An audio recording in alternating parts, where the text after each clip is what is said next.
Let's talk about Luke Kuechly. We all know he's a Cincinnati high school legend, a state champion at St. X. But I talked to him this week, and I want to make sure everybody at home knows this. He's coaching middle school football. He said he's coaching with some of his friends, Greg Olson and Jonathan Stewart. Think about that coaching staff for a middle school football team. All right, let's dive into our conversation with Luke Kuechly, a legend here in Carolina, a legend back in Cincinnati, and a future Hall of Famer, and that's where our conversation with Luke starts. Recently, you were nominated for the Hall of Fame. As someone who's accomplished a lot in your life, what does that mean to you? Well, I think it's cool. When you grow up and you watch football, I was a huge football fan ever since I was a little kid, and I grew up watching, Brian Urlacher, Ray Lewis, Derek Brooks, Zach Thomas, and you always wanted to emulate those guys when you were playing. You wanted to be like Lack and run down the middle and pick the ball off, and Derek Brooks playing weak side backer in the Tampa 2 and pick a ball off in the Super Bowl and be like Ray Lewis in the middle of that defense in Baltimore for such a long time. And it's cool. It's a great honor. You get nominated. You never know what's going to happen after that, but it just it puts your whole career in perspective and makes you realize, how special the game of football is and how much help you had along the way to get you where you are now. Of everything you've accomplished in football, going all the way back to high school when you won a state championship, is there anything, Luke, you're most proud of now that you're able to reflect a little bit?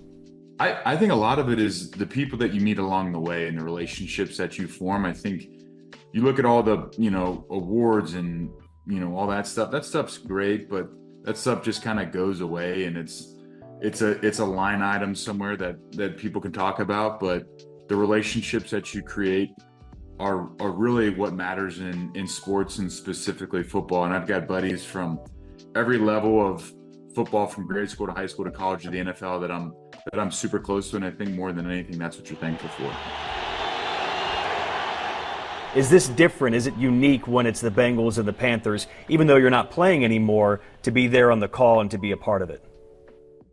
Absolutely. And, we played the Bengals twice, and I actually, it might have been, I think was it last year? Last year we played up in Cincinnati, I believe.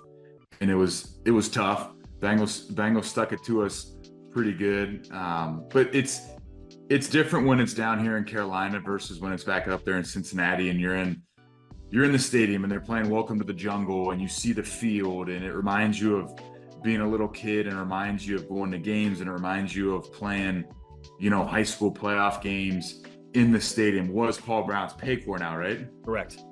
Yeah, and it's just, now that they're in Cincinnati or now they're in Charlotte for a game, it's a little bit different. There's still the carryover of everything, but it was a lot of fun going back last year for Panthers Bengals.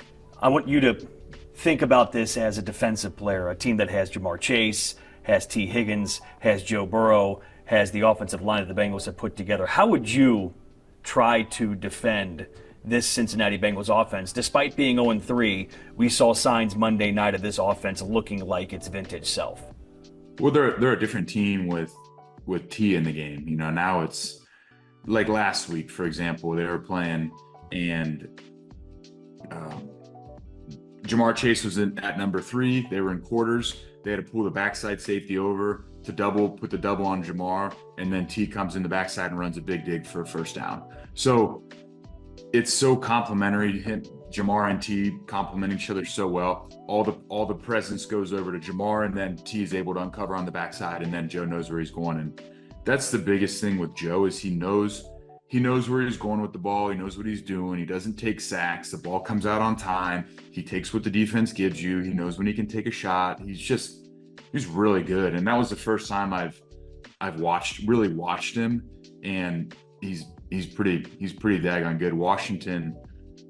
Watching them versus Washington just, they didn't have an answer for him really all game long.